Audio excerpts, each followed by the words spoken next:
Why does your scanner show the P1347 engine code? What does it mean? P1347 is a diagnostic trouble code for misfire cylinder 3 with fuel cut off. It indicates the ECM has detected faulty acceleration losses of the crankshaft during firing segments of cylinder 3 and has subsequently cut off fuel to that cylinder. Under this circumstance, stop driving and repair your vehicle immediately.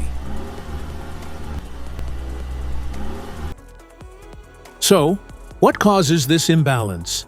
Here are the most common culprits. This error can be caused by these possible faults in your vehicle.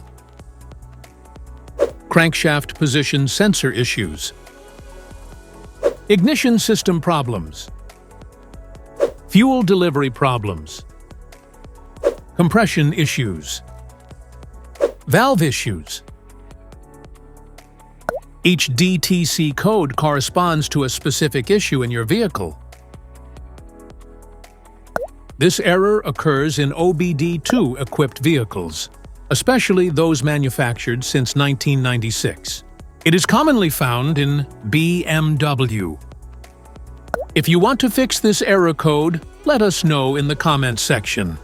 We will definitely make the video on your demand. If you like this video, don't forget to subscribe to our channel. Thanks for watching.